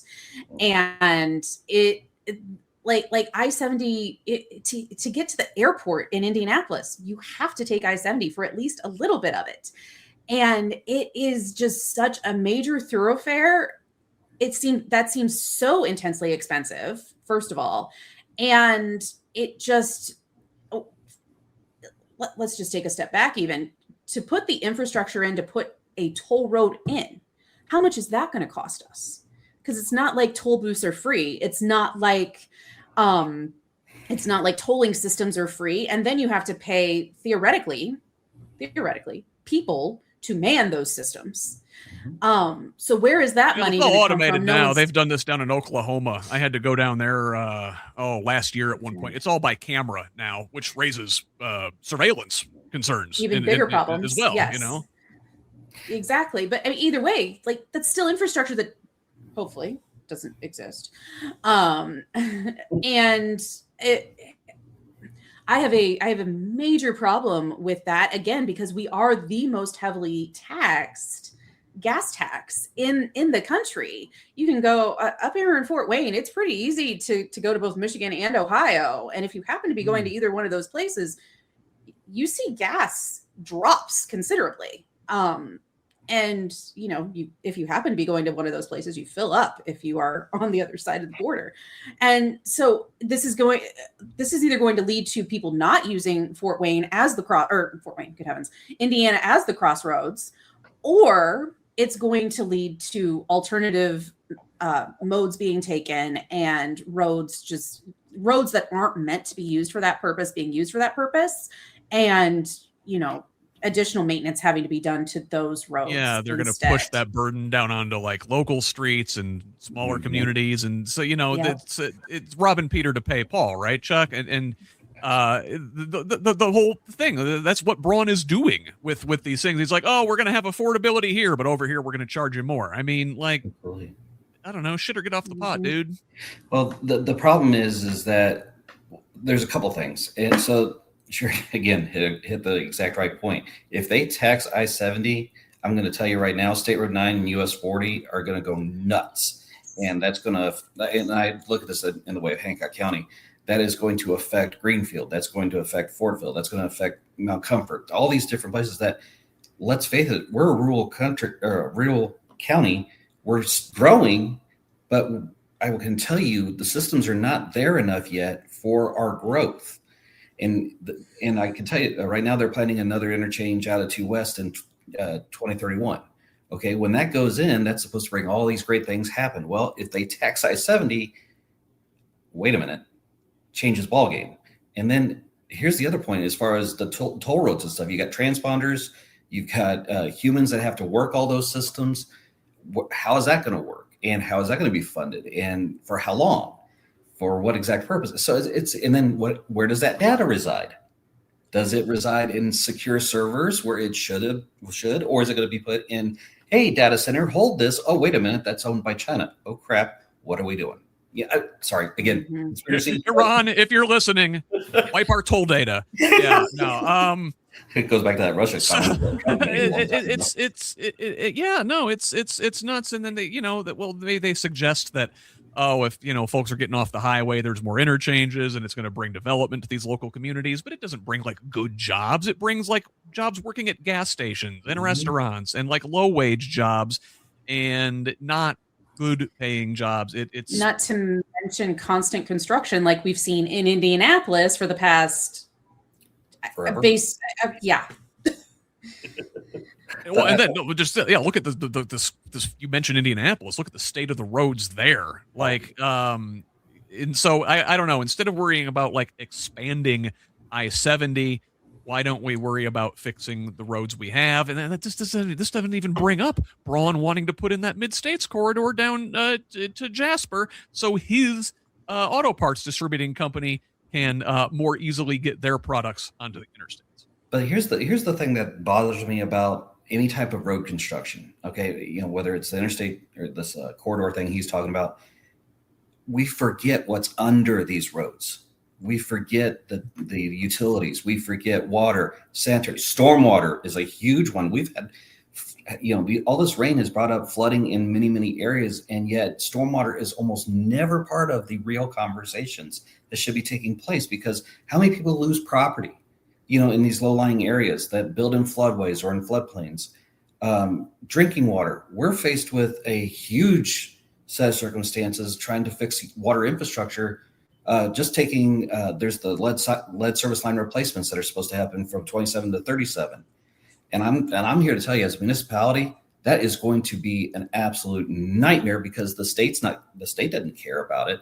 Feds are not caring about it. There's not nearly enough money funded for it. So if he's going to tax, or if he's going to roll another tax in, let's put it where it actually needs to be in supporting the infrastructure that helps everybody as a whole. But it's going to go to his friends that are uber rich and his interests. Sorry, I went off. Isn't that? No, you're right. That's how it always works, it seems. So let's talk about some more Republicans here now. In a way, the two demons on Mike Braun's shoulders he can't decide between represent the Hoosier GOP in a nutshell. Lieutenant Governor Micah Beckwith, speaking in north central Indiana's Marshall County, suggested the Republican supermajority can be, quote, a blessing and a curse, claiming it shields lawmakers from consequences when they fail to advance conservative priorities. Tension that flared after Senate Republicans declined to pursue President Trump's push to redraw congressional districts to flip the states to Democratic-held House seats back in December. Beckwith also raised eyebrows when a constituent challenged his selective use of scripture to justify policy, responding that government's job is to instill fear.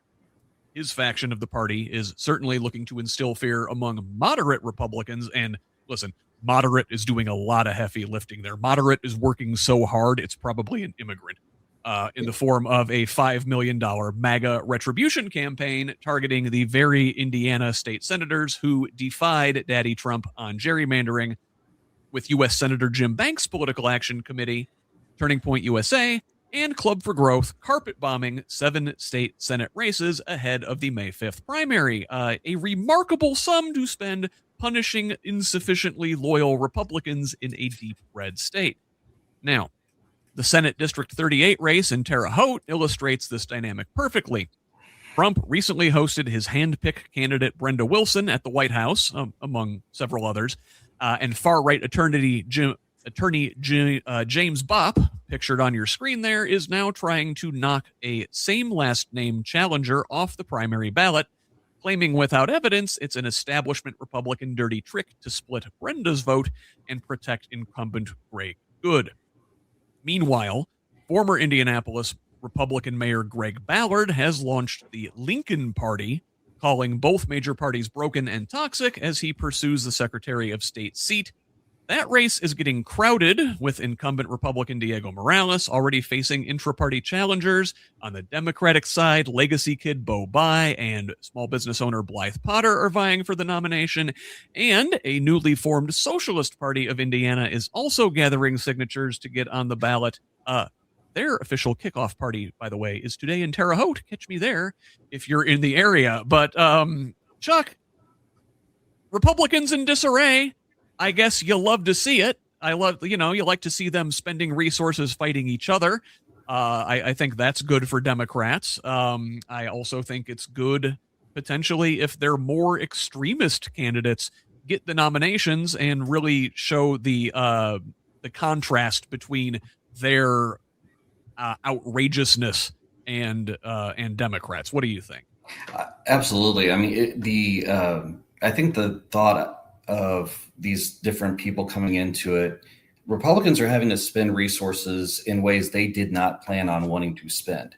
So it actually helps the overall spectrum, because let's say some of these more extreme nuts get selected. Okay, fine. Then you're going to contrast them against the other candidates where they are more common sense. They are focusing on the actual reality and needs of people in their communities. Like, you hear Blythe talk about wanting to make voting systems more make more sense, to where everybody invests in the election process, where it's not so difficult, where we're not creating barriers for people to participate in the process. On the other side, that's all they want to do is provide, take barriers. They in the legislature wanted to reduce early voting, to what was it, 14 days? Or something along that line. It was 16, but yeah, still not very much. Right, exactly. When I heard that, I about blew a head gasket, and I loaded up Ethan Lawson and Senator Kreider with all kinds of emails saying, "Don't vote for this. This is insane." But the point is, they're trying to create an environment where it's harder for us, the general people, to guide our government, whereas the more intelligent side of the fence is wanting to make it easier for all of us to participate in the system. And that is what needs to be highlighted dramatically as we go forward. You'd mentioned the college ID thing being a part of it. That's that's, in a way, it is discriminating against college kids that may not have, maybe they elected not to get their driver's license, so they don't have that real ID. Well, what's wrong with any college campus worth its salt has a good bus system, right? You don't need your driver's license theoretically. So yes, it is specifically targeted at disenfranchising young voters. Correct. Yeah. Yep. So it's just, again, you look at it very dramatically, creating barriers or creating opportunities. And I think that's going to be highlighted if these more extreme nuts, people get it. Well, Sharon, I want to speak about that Secretary of State right a little bit. That's the office that's responsible for, voting and making things accessible to folks. And, Chuck mentioned Democrats, particularly Mrs. Potter there wanting to put out more voting information and really expand the franchise. And then you've got Ballard, who is, as Republicans go, a moderate getting into this race. I don't know if him getting involved sort of splits the conservative vote and helps Democrats or not. What I will say is the Lincoln Party is not a very apt name for what he's trying to do. Lincoln, if anything, was not a bland centrist. That man was a radical liberal in his time, was he not? Absolutely. I will say, as much as I, I am a big supporter in general of us moving away from a two-party system. Very big supporter of that. That's what we see in other countries where they have what I would argue is a healthier democracy than what we currently have. So to see in Indiana that for this Secretary of State race that is just heating up, this movement towards having what sounds like 4 high-profile races, that gives me a little bit of goosebumps. I find that to be a little bit exciting. I do hope that all 4 of those races, Democrats included, develop a very strong party platform for what they intend to accomplish. Quite frankly, I would love for us to have a strong party platform for Democrats across the state. That'd be great. But especially for that Secretary of State role, I feel like Life has a really good solid understanding of what that role should be. I haven't heard Bo's approach, and I haven't heard, some of these other approaches. But I would encourage that if they are going to take these stances of making of moving forward with additional parties, make sure that you are taking a solid stance so that way we understand where you're coming from. Because I feel like if we understand where other parties are coming from and we can see ourselves in those other parties better, it's more likely that they are going to be successful. I could be wrong, but I really think that just as someone who's a political nerd, it makes me really excited to hear that that in Ruby. No, we're not ruby red. We are purple. But in Indiana, where this is not something you generally hear being talked about, that we are starting to hear about more parties starting to actively participate in the democratic process. It really illustrates that people across the political spectrum are understanding that the system that we have as it is broken. It doesn't work the way we want it to. I don't know necessarily if the way some of these folks are approaching it is the best idea. I'm not sure the way Ballard approaching it's the great idea. Look, I'm going to this Socialist Party of Indiana lunch event later today. I'm not sure if that's the right approach either, but it's certainly worth trying. We certainly all want more parties. We all want more choices. It's a bold strategy, Cotton. Let's see how it plays out, right? Finally, on a bit of light-ish news this week, we will look at our neighbors to the east in Ohio, where Ohio State University President Ted Carter resigned this week after admitting to a, quote, inappropriate relationship with someone seeking public resources. Well, what does this have to do with Indiana other than the fact that we like to see Ohio State suffer? Well, it's got me thinking about whether another university president with inappropriate relationships should resign. IU's Pam Whitten, whose ongoing inappropriate relationship with MAGA has generated a much longer list of offenses.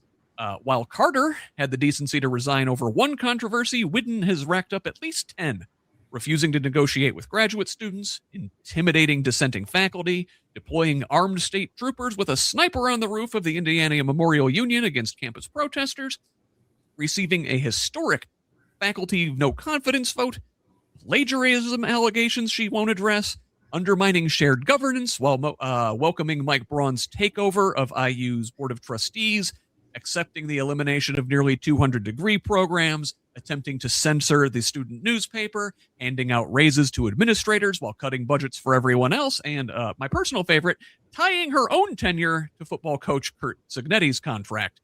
Ohio State's president did the right thing. Governor Braun's concierge board of trustees won't remove Pam. So alumni, students, parents, donors, especially looking at you guys, and all concerned members of Hoosier Nation must continue to apply pressure. You can start by signing the petition linked in at the end of today's show notes. Chuck, any remarks regarding IU, regarding Pam Whitten, regarding the Ohio State president? I think you hit it pretty well, Scott, that the guy knew he screwed up. He said, I'm going to step down. He actually showed some modicum of understanding the gravity of what that could do as far as damage in faith and confidence in that institution. Whereas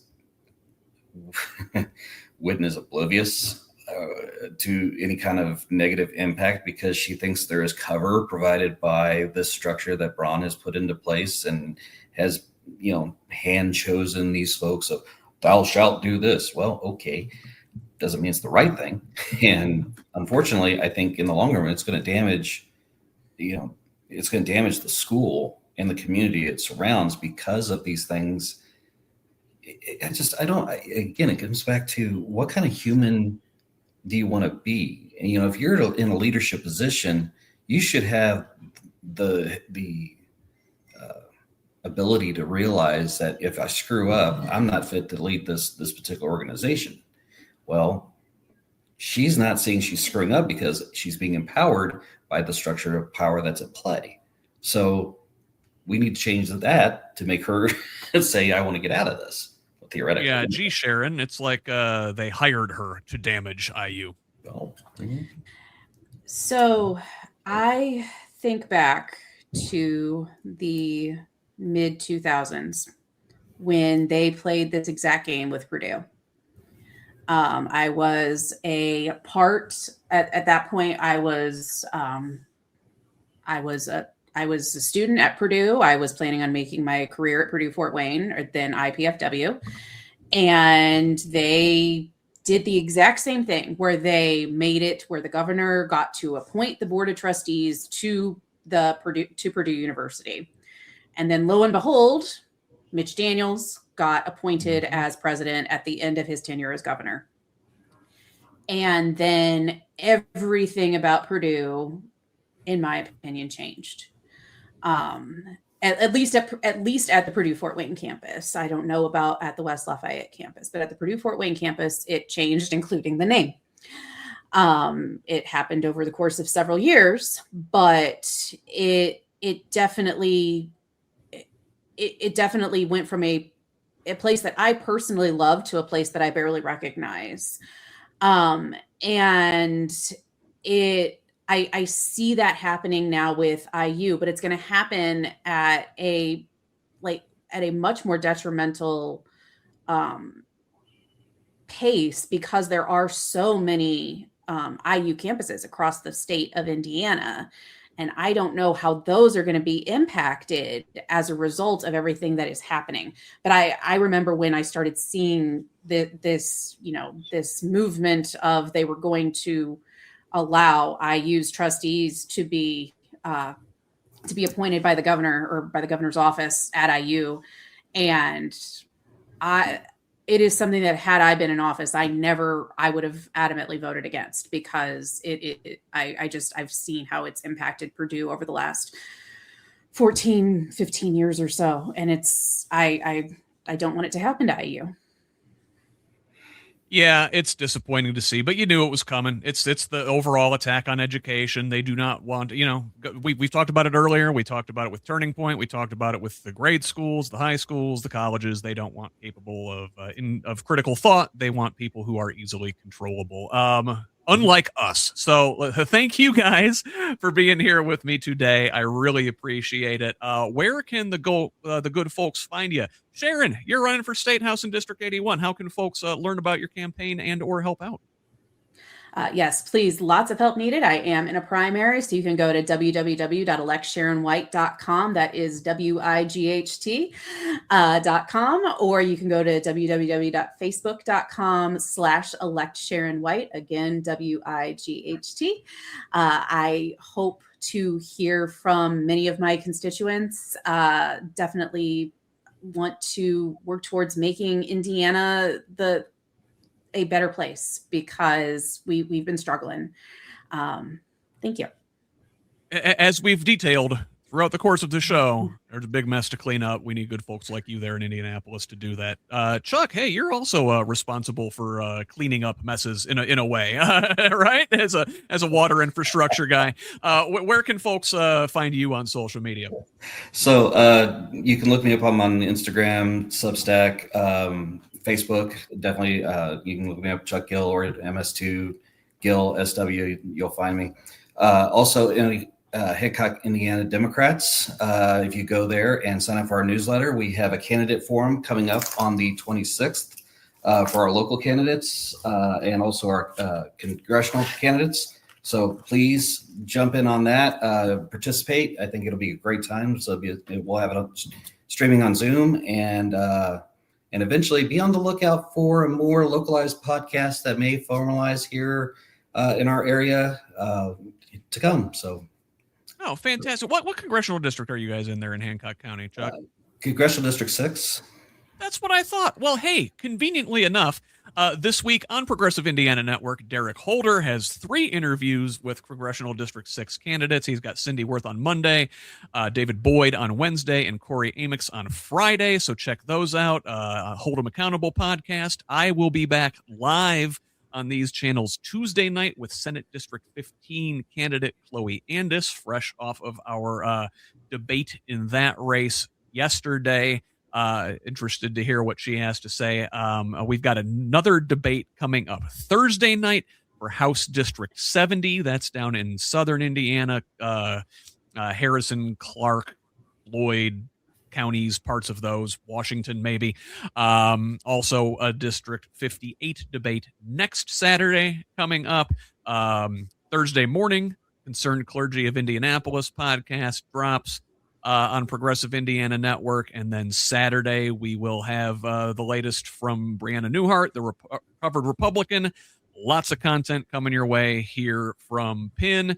I saw a finger there, Chuck. What do you got? Sorry, real quick. I screwed up on the date. It was March 29th for our candidate forum. My bad. I was thinking of another event.